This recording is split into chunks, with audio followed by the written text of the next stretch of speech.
A dim, gray light filtered through the living room blinds when I got home from work. A light that seemed to reflect my life these past few years. Not quite dark, not quite bright, just a persistent, uncertain twilight. My wife, Kara, was still in bed, exactly where I'd found her every day for the last 6 weeks. Her mother had died 5 years ago, but the loss still clung to her like a damp, heavy blanket. I remembered her mom's diagnosis and how our lives paused. Both of us taking off work, caring for her mother, comforting the kids, hoping for a miracle that never came. Her passing was brutal. I expected the aftermath to be hard. For months afterward, Kara was understandably inconsolable. I tried to be her rock, taking on the household responsibilities, parenting our 3 children, offering her my shoulder every night. I never judged her tears, never told her to move on. I knew how close she and her mom had been. I understood that kind of love doesn't vanish when the casket closes. But I also thought that with time, therapy, and the support of family, the raw edges of grief would eventually soften. They never did. 5 years in, half of every year, particularly the months leading up to and following each holiday, Kara was paralyzed by sorrow. She'd wake up, remember an upcoming date that reminded her of her mom, and just shut down. In bed by midday, eyes red and puffy, speaking barely a handful of words to me or the kids. When she wept, it was as if no time had passed since that final day in the hospice room. For our children, the pattern became routine. "Mom's sad today." They said it casually, without anger or resentment, just a resigned observation. And that stung more than any accusation could have. The kids were used to life without their mother's warmth for half the year, every year. I tried and failed to get Kara back into therapy. She refused. "It won't help," she said. "Nothing can." The resignation in her voice was absolute, like a stone wall I couldn't scale. I begged her to see a doctor, consider medication, to be honest about the depth of her depression. She wouldn't budge. She stayed mired in the past, replaying her mother's death as if it had happened yesterday. No progress, no relief. I wrestled with guilt daily. I told myself this was for better or for worse, that I had to stand by her. But as the years wore on, I felt like we were a family of 4, me and the kids, plus a ghost living in our home. Kara was physically present, but emotionally absent. I grieved my marriage even as I tried to hold it together. I considered the unthinkable. Divorce. Not because I stopped loving her, but because it felt like she had already left me. In desperation, after reading countless stories and advice posts online, I decided to write her a letter. Something compassionate but firm, explaining that we needed her, that she had to seek further help. I didn't mention divorce, but I admitted that our children deserved better than a half-present mother lost in sorrow. I spent days drafting that letter, trying to capture my love, my fear, and my hope that she'd listen. I waited until after the kids were asleep to read it to her. I stood at the edge of the bed, the note trembling in my hand. As I spoke, she lay there, face turned toward me, but eyes unfocused.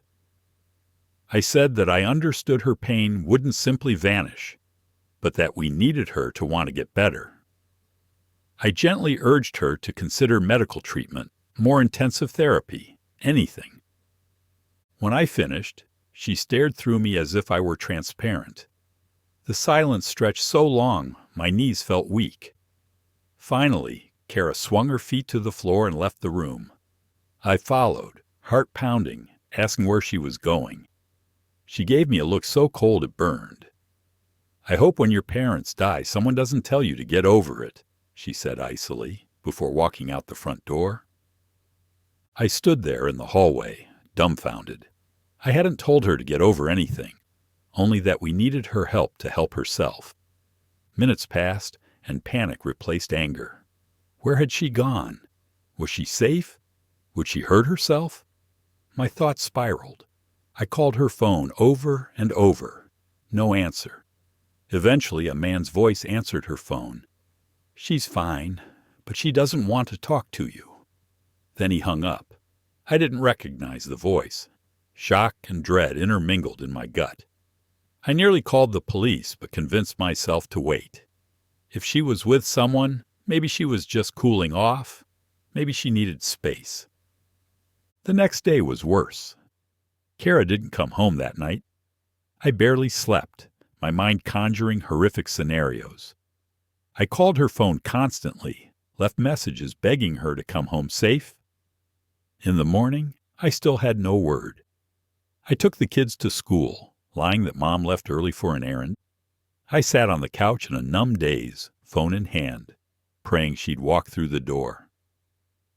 Late afternoon, the lock turned.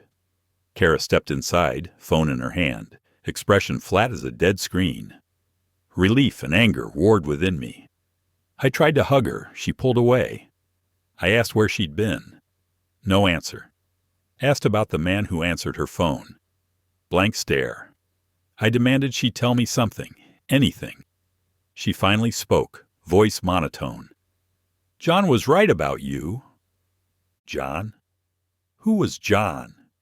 I pressed, my frustration boiling over. She let slip that John was a coworker, someone who'd lost a parent to cancer and understood her grief better than I ever could. She'd been confiding in him for a year. I asked if she was having an affair.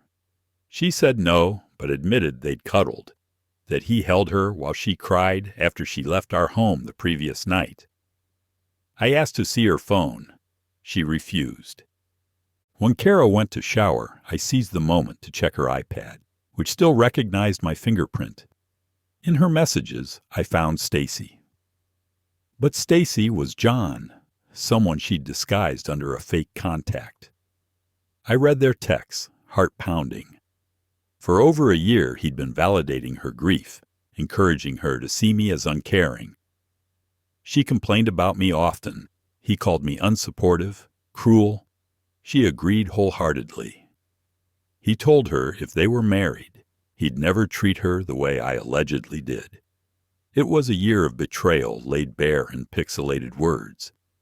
And last night, when I pleaded with her to seek help, she went straight to him.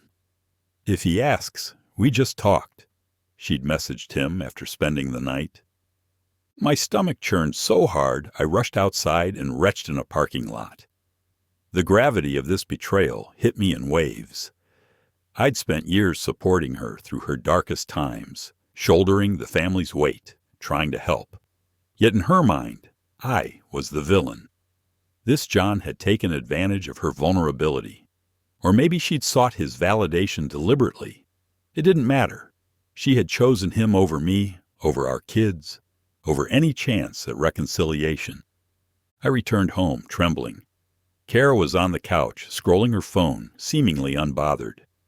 I confronted her with the evidence. She stared with that same empty look. I told her to leave.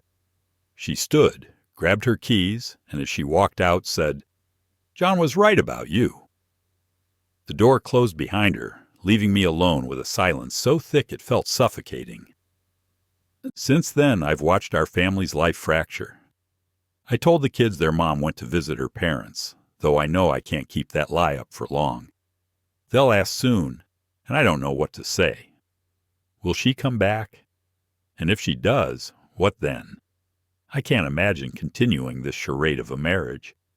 The thought of divorce, the lawyers, custody, child support, terrifies me. But how can I trust her now?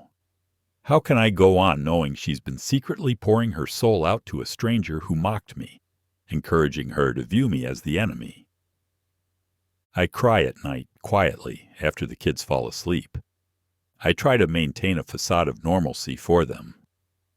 At work, I pretend everything's fine, nodding politely at colleagues, burying my grief behind a tight smile.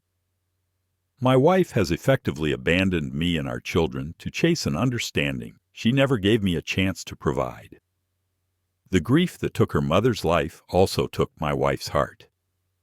I once mourned the vibrant partner I'd lost to her unending sadness. Now I mourn the broken trust, the marriage she destroyed by sharing her pain with someone who weaponized it against me. I'm not sure what comes next. The future feels like a tangled mess of legal papers and broken promises. Maybe one day Carol will realize what she's done. Maybe she'll see that John exploited her, that I was not the heartless man he painted me to be. But I can't count on that. The years I spent trying to rescue her from the darkness have ended with her walking away, shutting the door on any hope of saving what we had.